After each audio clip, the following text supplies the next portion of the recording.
2025년 10월 15일 밤 서울 종로구의 한 호텔.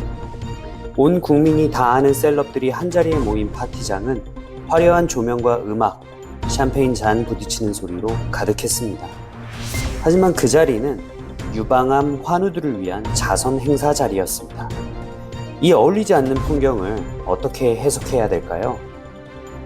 이번 영상은 W코리아가 주최한 Love Your W 2025 캠페인이 어떻게 연예인 술파티로 변질됐는지를 살펴보는 이야기입니다.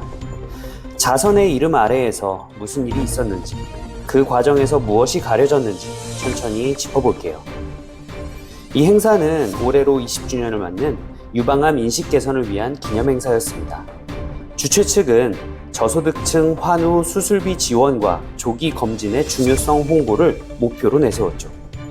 하지만 실제 현장은 마치 패션 잡지의 파티 화보처럼 구성됐습니다. 가장 핫한 뮤지션들의 무대, 무제한 제공되는 드링크와 음식, 초대장에는 화려한 밤을 선사한다는 문구까지 적혀 있었습니다. 이 화려한 밤에는 국내의 톱스타들이 총출동했습니다. 언뜻 보면 성공적인 자선 갈라처럼 보였지만 정작 현장에서 흘러나온 음악과 장면은 캠페인의 의미를 송두리째 흔들어 버렸습니다. 첫 번째 논란은 술파티였습니다. 유방암 인식 향상을 표방한 행사에서 주류가 중심이 된 파티가 열린 것이죠. 알코올은 세계보건기구가 지정한 1급 발암물질입니다. 특히 유방암 발병과 재발 위험을 높이는 주요 요인 중 하나예요. 이런 자리에서 술을 나누며 웃는 장면이 공개되자 환우 공동체에서는 조롱당한 기분이라는 반응이 쏟아졌습니다. 두 번째 논란은 공연이었습니다. 가수 박재범이 부른 노래 몸매의 일부 가사는 유방 절제술을 겪은 환우들에게 너무나 잔인하게 들렸습니다. 공연 영상은 20분 만에 삭제됐지만 이미 온라인을 통해 퍼져버렸죠. 여자아이들의 퀸카 역시 일부 가사가 문제로 지적됐습니다. 이러한 노래들이 유방암 캠페인 현장에서 울려 퍼졌다는 사실이 믿기 어려울 정도였죠. 행사장에는 캠페인의 상징인 핑크 리본도 조기 검진의 중요성을 알리는 문구도 없었습니다. 드레스 코드는 단순히 파티룩, 자선보다 연예인 중심의 사교 행사에 무게가 실린 셈입니다. 이 논란의 중심에는 또한 돈의 문제가 있었습니다. W코리아는 지난 20년간 누적 기부금이 11억 원이라고 홍보해 왔습니다. 하지만 국회 자료에 따르면 실제 한국유방건강재단에 전달된 금액은 단 3억 1,569만 원. 그중 2017년부터 2023년까지 7년 동안은 단 한 푼도 기부하지 않았습니다. 기부 행사를 열었는데 기부금이 없었던 겁니다. 뒤늦게 W코리아는 11억이라는 숫자에 기업이나 개인이 직접 기부한 금액, 그리고 올해 예정된 기부금까지 포함되어 있다고 해명했습니다. 하지만 대중은 아직 집행되지 않은 돈까지 합친 수치는 이미 기부됐다고 말하면 안 된다. 이건 약속에 불과하지 않느냐라고 지적했죠. 결국 11억 원이란 숫자는 공익보다 브랜드 이미지를 포장하기 위한 장치였다라는 비판을 피할 수 없게 됐습니다.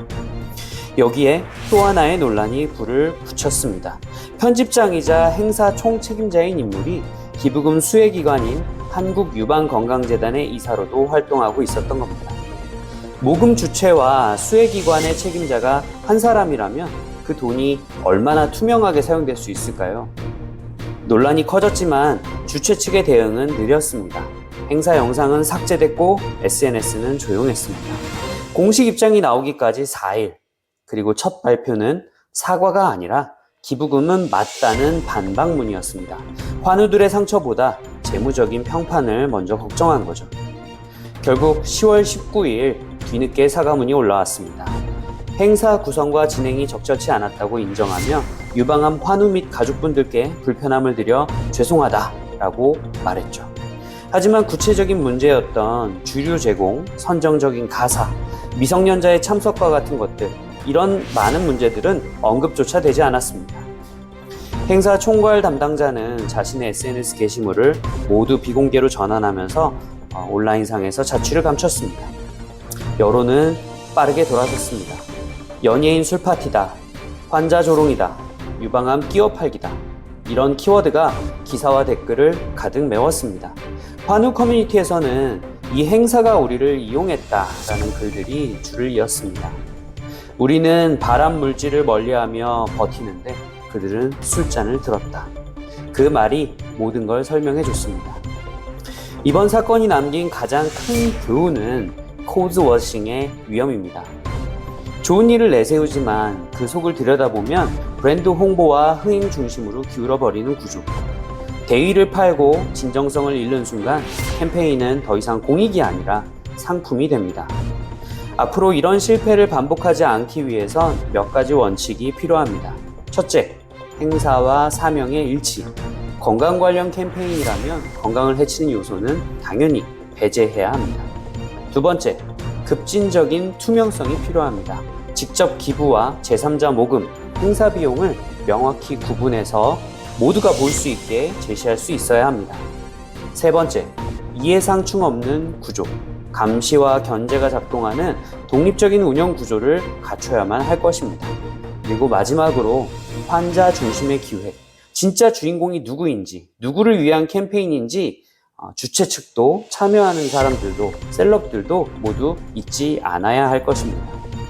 이번 사건은 단지 한 번의 실수, 어떤 잡지, 주최 측의 문제다 라고만 말하기에는 어렵습니다. 좋은 일이라는 명분 뒤에 진심이 없을 때 또는 그 진심이 조금 모자랄 때 우리 사회의 신뢰와 연대가 얼마나 쉽게 무너질 수 있는지를 보여준 사례입니다. 다음번엔 우리가 어떠한 자선 행사를 보든 이러한 질문을 던져야 할 것 같습니다. 이건 누구를 위한 행사인가? 그 답이 진심으로 환자와 가족을 위한 것이라면 그날의 핑크 리본은 비로소 의미를 되찾을 겁니다. 여기까지 감성창업가였습니다.